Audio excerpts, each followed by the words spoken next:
Hey y'all, we are back for another episode of 15 Minutes with I am super excited about today's guest, Daniel J. Clarke. Okay, say that with your whole chest. Now, he believes that you should choose your heart, okay? That you should make conscious choices about what you do, what you believe, how you work, and what you choose to tackle in this world of work. I'm super excited. Back in Dallas. Daniel, thank you so much for being here. Thanks for having me. So tell me, who the heck are you? Who are you? Who are you and what do you believe? Yeah, I'm still trying to figure that out. But what I know so far Okay. is I am an HR professional Okay. who works in the early career space. I am a wannabe runner, a almost meteorologist, Okay. a son of Caribbean parents, and someone who's spiritual and loves life. Okay, so wannabe runner.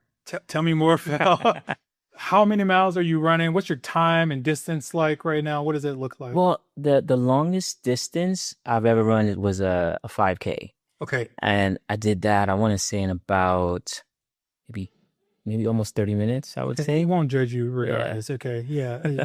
And nobody else can, okay? Because it ain't their business. Yeah, wannabe runner. Okay. Sooner. My grandmother would say, you're sooner to be one thing, sooner to be the next. Right. So you come from Caribbean descent. What does that look like? I'm, born and raised here in America. I don't know if you came over as a child or if you were born here. What does it look like for you, especially today? Yeah, so I was born in Brooklyn, New York. Okay. My mother is from the island of Montserrat, and my father is from Curacao. Okay, so now I know the second place. Okay, but the first one, not so much. And I fancy myself to be a pretty good person when it comes to geography. So where is your mother's island actually located? Montserrat is in the Leeward Islands. Okay. So very near Antigua, Barbados. So yeah. Oh, okay. Y'all, we're getting a geography lesson here. Tune in for the next show so we can start bringing up the map with the little pen that the teachers bring up.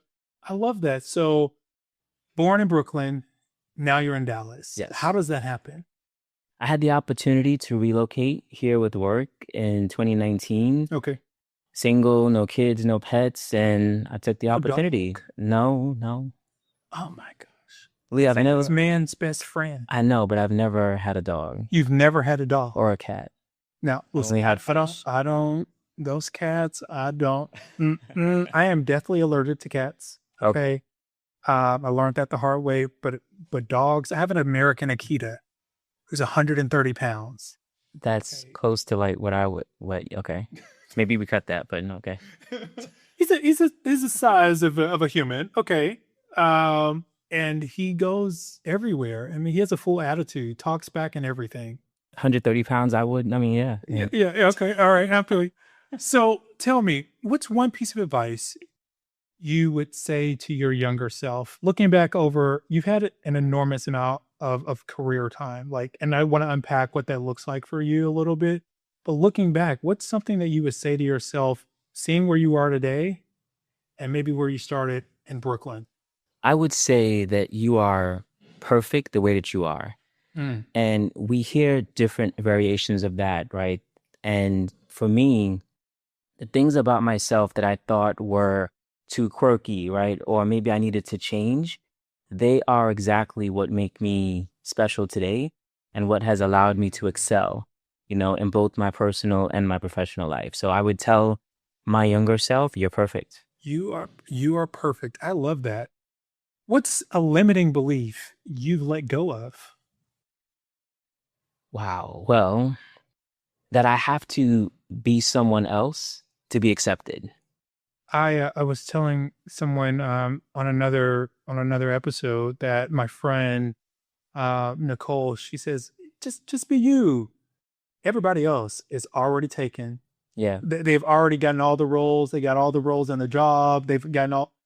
If you just be you and you be you well, that's all you have to do. Yep. Just show up as you. When they ask you, I am Jamie Lee Cage Jr. I am me.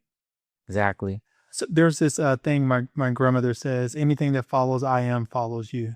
Oh, I love that. Yeah. So why not be you? Right. Right. What's one thing you want to be remembered for? I want to be remembered for my authenticity and my desire to just continuously learn, discover. It's this natural curiosity that I have. So, and that I think wraps into what I said earlier about just being who I am. I've always been that person that's been just, will try to embrace authenticity. So I want to be remembered for that. So as you think about like your life, your career, you're focusing in on early career. Is that like from a coaching and mentoring or from a hiring and prospecting? Yeah. So, well, yes, I would say all of the above, right? So, I say cheese or no cheese. Yes. So I run in an early careers team that recruits and also manages the program. So program management of the participants that we hire. But I myself am also a mentor and a coach for many of those young adults.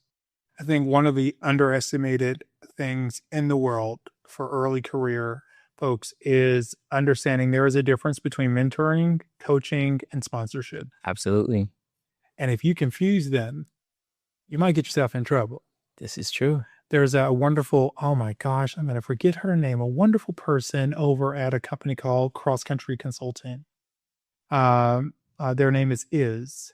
And they talked about this concept of coaching, mentoring, and sponsorship as well. Just the difference between them and why you need them both early career, but throughout your career, and the balance between the two. Well, between the three, really. Mm-hmm. Yeah. So I'm curious. There's no, fancy dog, which we will all judge you for later about that. In the comments, please, let's unpack this for him. Like, I don't know if there's like dog trauma or something like that. Or we're going to set up a GoFundMe. Okay. We're taking donations. I feel like we should play some sad offering music or, from church when they play the offering music as you come through.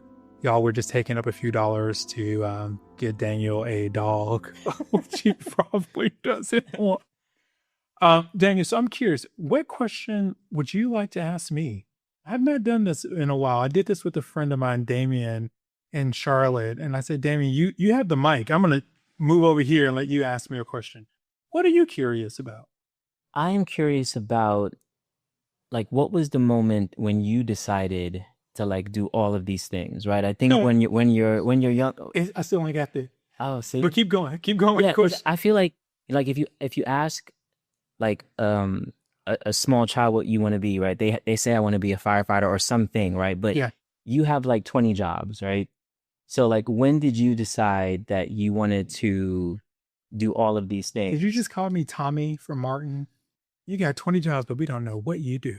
Welcome to the Hire Her podcast, where women in talent call all the shots. We know, another recruiting podcast, just what the industry needs. Okay, but hear us out. You ever spend hours sourcing that perfect candidate, but they end up ghosting you harder than your Hinge date? Or finally, you get that hiring manager feedback, only for them to, of course, say, "Can we see more candidates?" Lame, right? But let's talk about what's really lame in the industry. How is it that 65% of recruiters are brilliant women, yet most of the decision makers look like a convention for middle-aged dudes named Brad? That's where we come in. Hire Her isn't just another podcast about hiring trends you already heard like 50 times this week. We're here to elevate women in talent, share their career journeys, and make sure they take the lead. Because let's face it, if recruiting is the backbone of every company, why are we still fighting for a seat at the table? So whether you're a recruiter, a talent leader, or just someone trying to swim through the sausage fest of TA leadership, we got you, girl. Welcome to Hire Her, the recruiting podcast where women's voices aren't just heard, but they're leading the conversation. So subscribe now, because middle management Brad sure as hell isn't going to do it for you. But we know what you do. I don't know that there was a moment, if like an exact moment. The podcast was an accident. I had no dream or desire to be a podcaster. I did not want to do this. It wasn't like, hey, this is this thing that I aspire to do. I started the podcast in August of 2023 because several of my friends and colleagues had been laid off. I was trying to find a way to help them. I didn't want them to put that dumb sign you put on LinkedIn that people get super inferior about, they feel bad about, they hate putting out there, that open to work. Especially when you've done so much for an organization, you felt like you were bringing the value and you felt like you were showing up, and now you don't have that thing that you associated yourself with. And so I reached out to some of my friends and I was like, listen, what if I interviewed you on LinkedIn? What if I just asked you questions that maybe HR or managers cannot ask you, but it still would be good to know who you are, what you believe, how you work, what's important to you, how you balance your life. Do you have kids? Do you not have kids? Do you like dogs and cats? Okay. Do you have them? Will you need potty breaks for your dogs? I understand, those types of things. And so at first, several of them said no. Okay. They were like, I don't know what it's going to be like. I'm super nervous. And eventually, I asked my friend Nikisha Williams, would she come and be my first guest? And if you don't know her, y'all go check out Nikisha Williams. She is absolutely phenomenal. But she was my first guest. And then it just created this triple effect to give people a space that they don't often get to talk about things they don't often get to talk about, to be in a light that they're not often in. And most of the folks that come on this show are not people who live their lives in the light. They are orchestrating things that organizations have no idea that they are conquering. They are unsung heroes.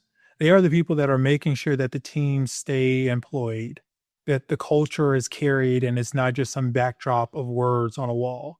They are ERP and transformation experts. They are configuring inside of Workday or whatever other system, Infor, Lawson, or ADP, or Paylocity, or Bamboo HR. They are making things happen.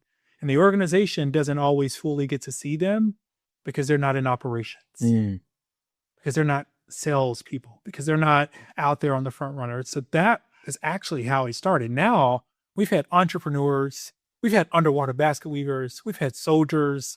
We even are going to have in the future this weird, crazy Air Force person. I didn't even know that they were still making Air Force people. Apparently they are, but I'm joking. Air Force, don't take it. I proposed to my spouse on the birthday of the Air Force. Okay, 9/18. But in either case, that's why. One other, you get one more just for the sake before we go to rapid fire. Yeah. Well, actually, if I could pivot for a second. Yeah. Because as you were sharing, just kind of where the podcast came from, all I was hearing was like, this is someone who has always like enjoyed helping people, right? And finding a way to create opportunity. So that reminds me of what I said earlier about like authenticity, right? That's just who you are, right? It is. And what's funny is I was talking to my mom. I had a teacher named Miss Harper from 5th grade. Yeah. Who used to tell me, stop being so disruptive, stop asking questions. Why would you sign up for 4-H public speaking? Who do you think you are? I remembered that and I decided to do the opposite of what she said. But there have been small moments that I feel like, maybe even add into your first question, that have gotten to the podcast. So during COVID, I created this thing called Monday Morning Coffees. And I just put it on LinkedIn. I said, anybody that wants to come do a virtual coffee, you click the link, bring a mug, and let's just shoot the shit. Let's just talk for a few minutes and have conversation and feel community when we couldn't physically touch and see people in real life. And hundreds of people came over the course of 12 weeks. Yeah.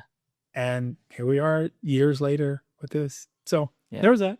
All right, we're going to go to rapid fire. Okay. Right. Now I'm not responsible for the cards in the deck, even though it's my my deck. We want the first thing that comes to mind. There's no take backs. There's no redos. You can't renege. Okay. All right. Books or movies? Books. Pizza or pasta? Pizza. Hot or cold? Hot. Live in space or live under the sea? Ooh, live in space. Do you have something against SpongeBob? I feel offended. Sorry. It's just coffee or tea? Tea. Favorite app on your phone? Oh my God. Facebook? Okay. Now my pastor would say, get off Facebook or get your face in the book. And then he do that little thing where it sounds real asthmatic. Favorite ice cream flavor? Cookies and cream. Camping or glamping? Glamping. I don't even have a dog. You expect me to be out there camping? I mean, that's fair. Hiking or biking? Biking. All right. Last one is yours to ask. Okay.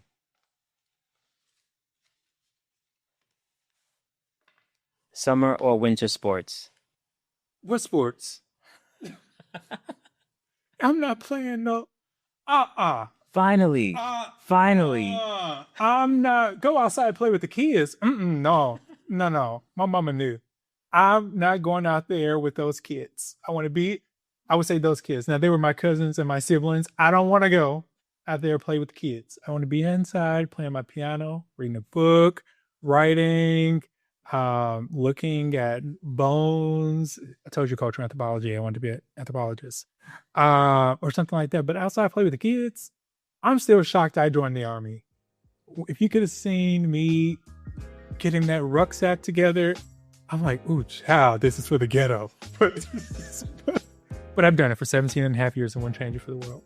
Yeah, and thank you for your service. Thank you. Listen, y'all, we've come to the conclusion of our time.